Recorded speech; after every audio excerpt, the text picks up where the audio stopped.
Logan Murdoch. I'm here with Youthful Kinfolk. I got Sid the Kid right here. I got Martians collective. They make up the internet. So you guys dropped obviously Purple Naked Ladies last year, 2012. What were your influences going into doing that project?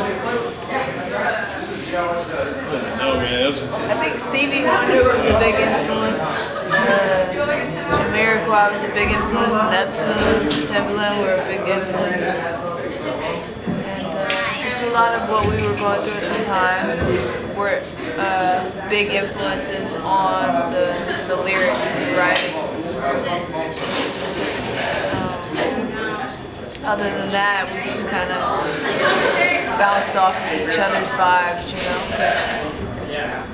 Separately, we make really different stuff, but together, the stuff we make is really interesting. So, like the first 4 or 5 beats we made together happened to end up on Purple Naked Ladies. Well, I saw it was one of my favorite tracks on the Purple Naked Ladies is Cocaine, and it's kind of like it's a real like racy kind of subject, but it seems like you guys aren't really that afraid to go there. So like, what is that fear?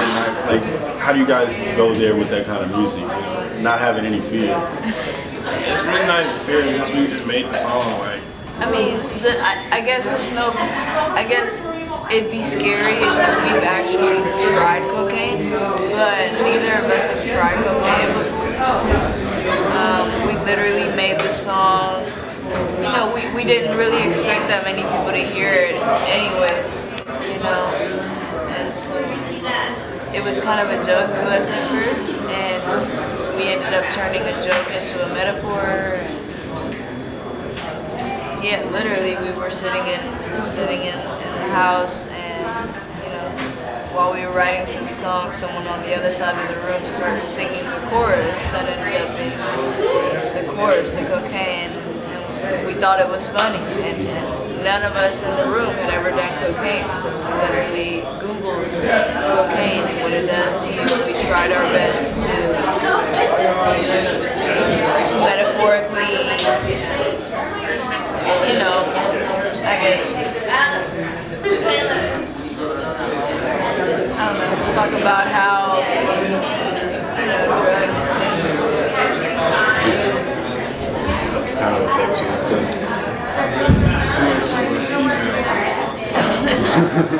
Right.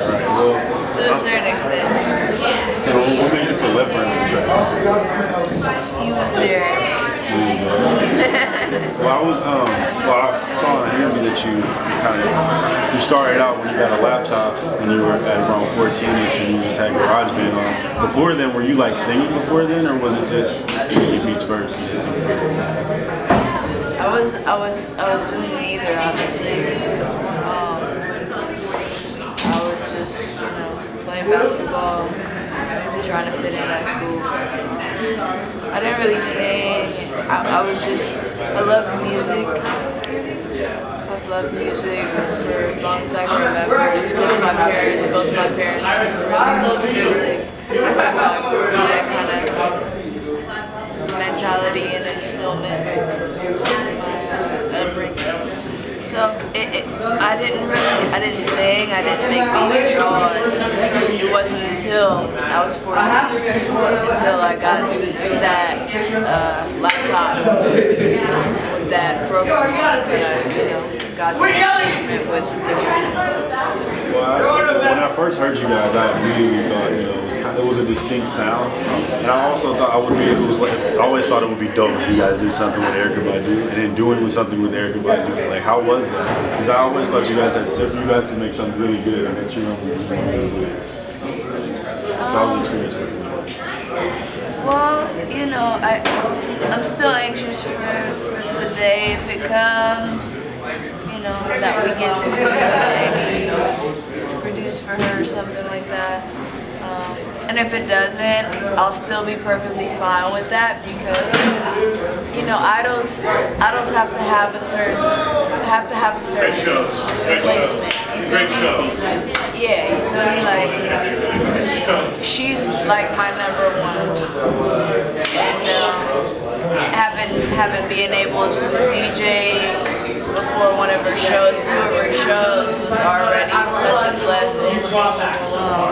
So you know, like that already is. I can die happily, you know, like that kind of feeling.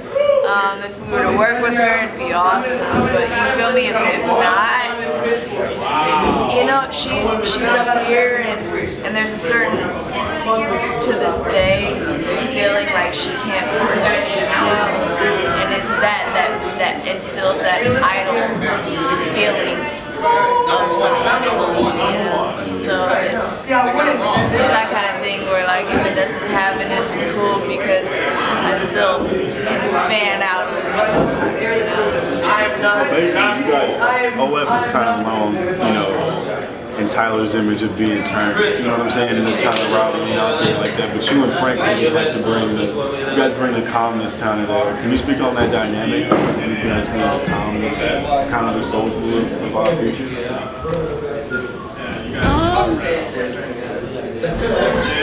I think it needs to be a good balance. I think it helps my future as far as just people trying to talk down and actually look into the actual, you know, dynamic of the group. They see this as, there's actually substance, you know, it's good to have that balance. So it's kind of like a protection. What kind of, like, when you guys are going and doing a track or doing an album, like, what is kind of the fun way around, you know, what is the environment you guys kind of put yourself in order to make, you know, the music that you do?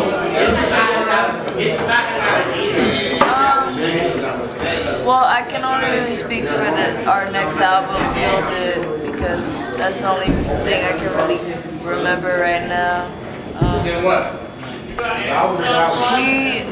In order to create, we had to put ourselves in a somewhat sterile environment, and by sterile I mean very quiet, full of all the instruments necessary, but as far as inspiration, it kind of had to come just from whatever was in the room, whoever was in the room, you know. And I think that did a lot as far as what the album sounds like. I think that had a big influence on what the album was going to sound like. Well, when obviously going back to Purple Naked Lady, it had a distinct sound that we really kind of didn't hear before. How are you guys building on that with the next album? Feel Good? It's not really. It's a new album. It's way better than the first album. I'm saying. So, I mean, we built on some stuff on that album. We built on some stuff on it, but mostly I don't know. It's completely live. Purple Naked Ladies is like kind of the potential of what we can do, and Feel Good is like really like, you know, showing what when we have the actual resources, when we can really, you know, do with a lot of shit. So it's pretty cool. You guys have like a set time when you guys want to release it? Late September. It's coming out late September. Okay, and then will you guys kind of do like a bonus track EP like you did a lot with Purple Naked Ladies? I don't think we'll do a bonus track EP. We'll probably do something with the vinyl, but I don't know if we'll do a bonus track EP. Yeah, it's you know, we thought we were at first, and after meeting with our distribution company, I don't think we will. Yeah, to be honest, these songs made the first album. The album in itself speaks volumes. And you can't just, it's hard. More volumes than piano. It's harder to make bonus tracks with this type of album, because it's like it's kind of like a made to order type of album. We made the songs for the album. Making a bunch of songs and like cutting that out. So if anything, the album is done, officially done, and we're in the process of working on our next project, which is some other shit. Well, you and Mac. Talk about it later. You guys and Mac kind of had a collaboration with the live video of his music. Like, how did that come about? We used to be at that nigga house all the time. Yeah, we Mac. just hang out with that nigga, and it was he kind of rehearsals to this tour. Yeah, he kind of like tweeted us about one of our shows one day, asked to come through, put him on the list. He came through, said hi, and invited us over. We've been going to his house ever since.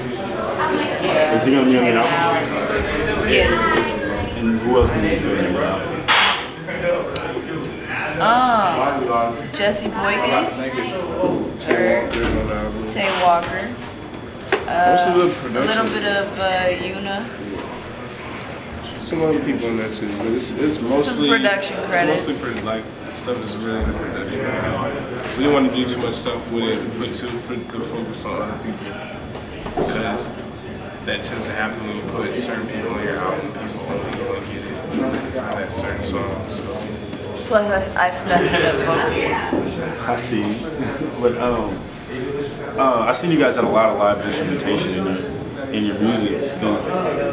What is it about live instrumentation that really just gets you guys on one of your because everybody has kind of the electronic thing. Because it puts you ahead of all of these niggas out here and they electronic, and I have nothing against people making digital music, but it sets you apart from people that can just pick up the computer and make a song. You know what I'm saying? You have to actually know somebody who can have live instruments and record it live and record, so it's a little bit more tedious than just, hey, I got a computer, I'm gonna make some dance music.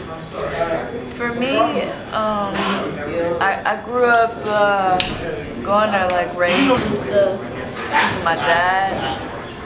My dad's a big reggae music fan, and so I grew up going to a lot of that kind of stuff. And the live instrumentation has always been like one of those things that I've always wanted to implement if I ever were to have my own act. I knew I would always want to implement live instrumentation at some point. I just happened to be good friends with a drummer, a bass player, and a keyboard player. That's dope. Well, where did the singing come from? Y'all started making beats, but where did you just saw that you could sing, or did it kind of develop over time? I always wanted to sing, I guess, to a certain extent, and I started singing when we recorded Purple Naked Ladies. I didn't take it seriously before then. Sang a couple songs, one song, a hook maybe, and like a few demos. And, I didn't take it seriously till Purple Naked Ladies. And even then, it wasn't that serious. Well, you guys made a pretty cool visuals with the with Fast Lane and even Cocaine. Is there any new visuals coming up anytime soon? Yeah, we're just planning on shooting for our first album. So for the next album. What do we expect for the next season? I have no idea. Soon, for the next month and a half. So, pretty soon. Yeah, pretty soon. We're shooting the next couple of weeks or so. Cool. Well, there you have it. This is Matt Martians, and that's Sid the Kid, and collectively known as the Internet, and that's youthful kinfolk.com.